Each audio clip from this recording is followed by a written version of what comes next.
great turnout today, and for a really good reason, because we've got a great person that we're going to honor. And this is somebody that I've known for a long time. But before I do that, I want to ask everyone in the room who is a former Distinguished Leadership Award recipient to please stand and be recognized. Please stand if you are a former.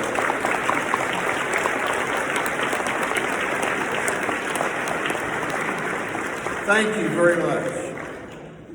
Now, again, we're here to present our highest honor of the year, the Distinguished Leadership Award. As you can see in your program, the list of previous recipients is inside that program. And it's my honor to be able to have been asked to even do this with somebody as so impressive as John Fletcher. There's a lot of things about this gentleman that might come out today. Maybe not, we'll see. But first, it's my honor to present this award, but first I'd like to invite last year's winner, Randy Clinton, to the stage to help me present this award to this year's winner. Randy? Thank you. You have the award?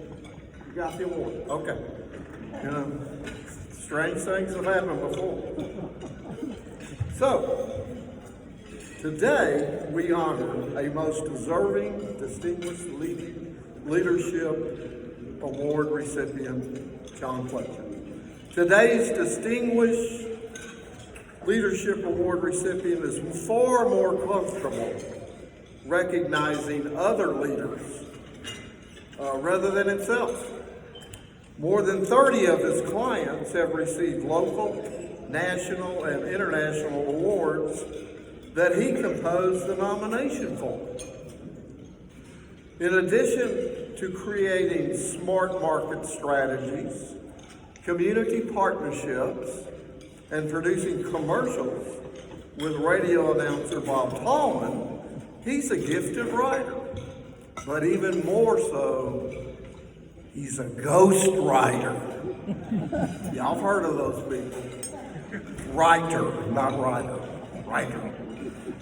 So, lots of times you'll see articles and you'll be really impressed that the person who wrote that article sounds like somebody that really knows what they're talking about.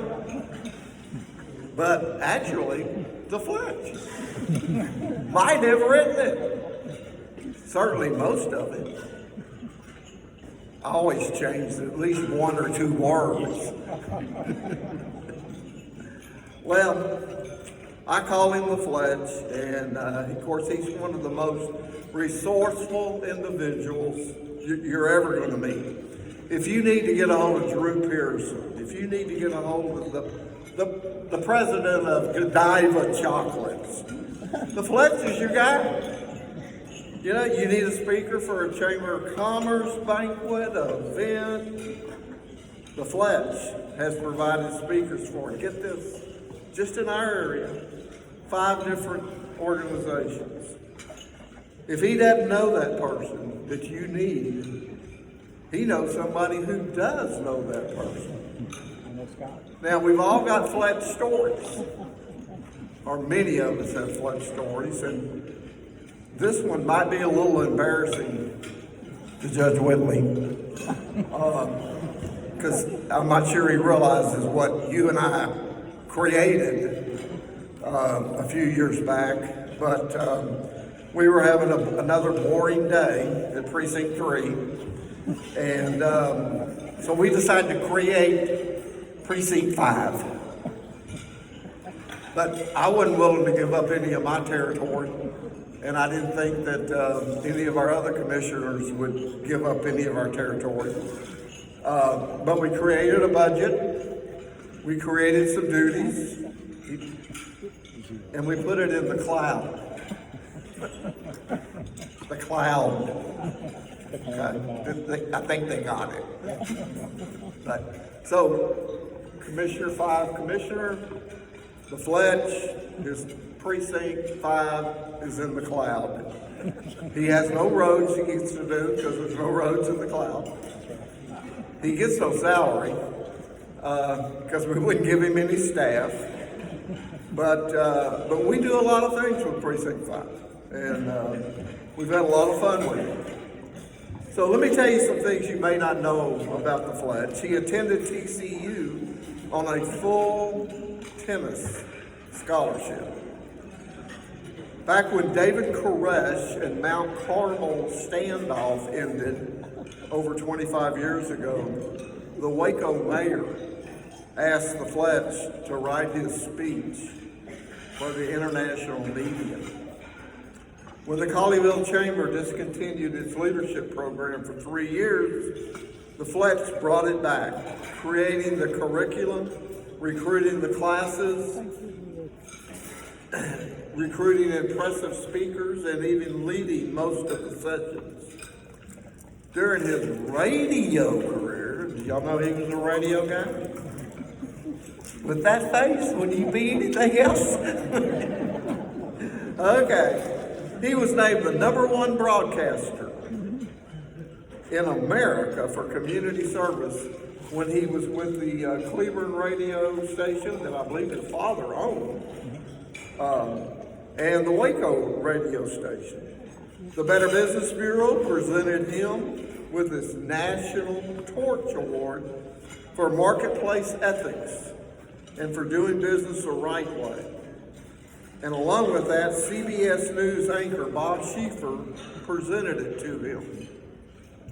He's received outstanding leadership awards from the Colleyville, HEB, and South Lake Chambers, as well as the Waco and Cleveland Chambers. And last but not least, and you may not believe this, and I don't, this has got something to do with the Harlem Globetrotters. He was backup center to Meadowlark Lemon. Backup center. You sure you didn't work with Curly Neal? The guy didn't have any hair? Yeah, that's it. I'm not sure about that, but he says he worked with the Globetrotters. He served on numerous boards, 5 different chambers, along with Safe Haven Grace, and one of his favorite, the Dr. Pepper Museum, and Free Enterprise Institute, and he's currently on the board of the Fellowship of Christian Athletes at TCU, and on the Mission and the Marketplace Committee in South Lake. One of the first things he asks people and new acquaintances is, what can I do to help you? By the way, for the past 11 years, I can't believe it's been that long. Wow. He has published a morning devotional called Run with Endurance. And he sends it out every day at 5 a.m. And I'm usually there waiting on it. Sends it out to over 160 people. Many of us in this room are probably getting that. So, are y'all up at 5 to get it? Okay. He also publishes monthly musings, a newsletter about marketing, public relations, and more. And he's done that for 13 years. He's in his 5th year of publishing our NLF newsletter. Today, we honor an NLF member. Boy, that got me messed up when Scott started talking about the NFL.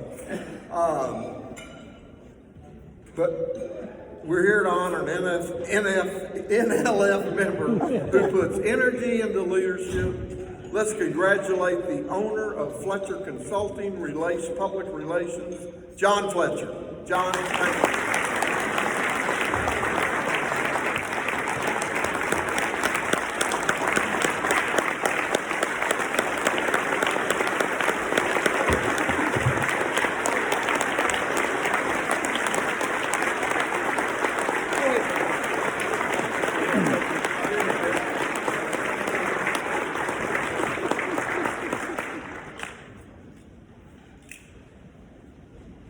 Thin filter, please.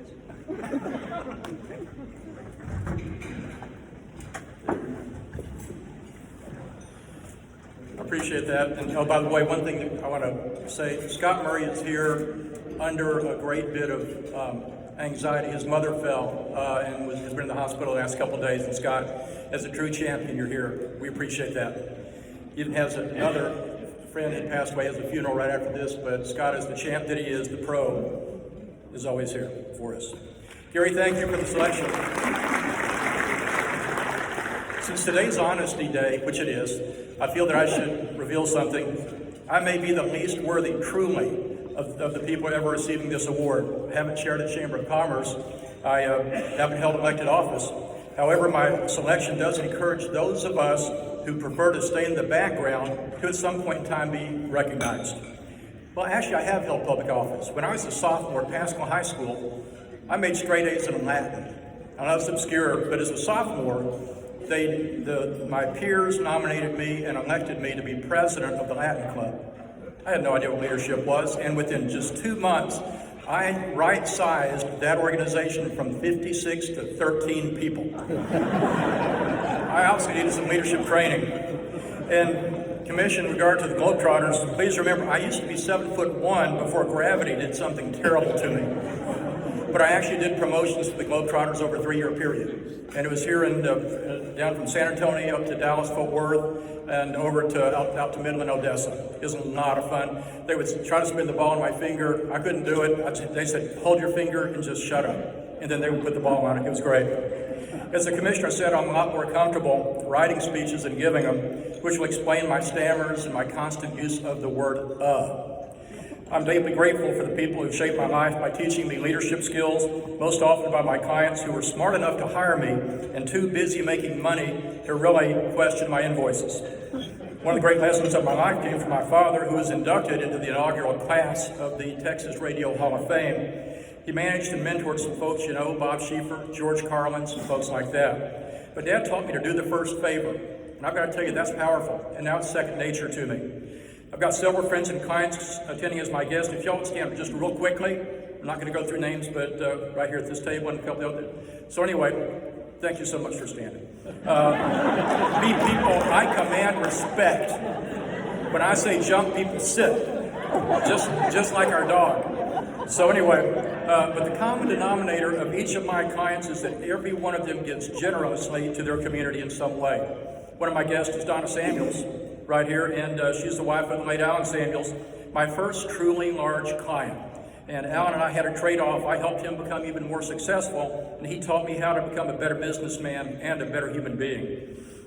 He and Donna elevated my concept of what a truly generous person could be. Totally transformed my thoughts. Here's the interesting thing. They never gave back.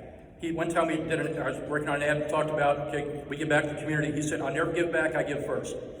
He said, I don't wait till people spend money with me to give money back. I give before they spend a dime, and if they like what I did, then they can choose to spend money with him. So he gave money proactively and not reactively. Well, I got to tell you, he was right. And giving to their communities is what my clients do. I thank them for the confidence. Like Randy Clinton, I am a Disney-holic. My tie is a Mickey. Got 35 of them. I admire Disney's focus on excellence and the statement that emotions trump everything, because they do.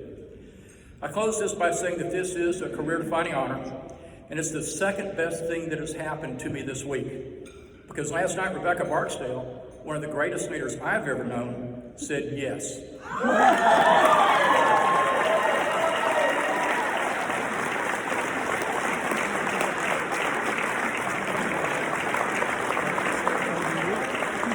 I think you can tell that I get tepid applause and you get big applause. I hope you notice that. But it's a storybook ending where the princess got the frog. I'm being promoted from used to being just her driver, which is a great gig, to becoming her fiance, and then soon, Mr. John Barksdale. Please pray for her, and thank you so much for this honor.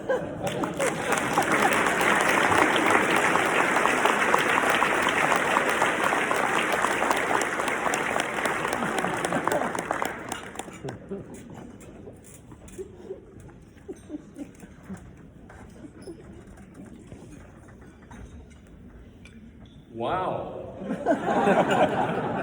I know both of these people so well, I had no idea. That is fantastic.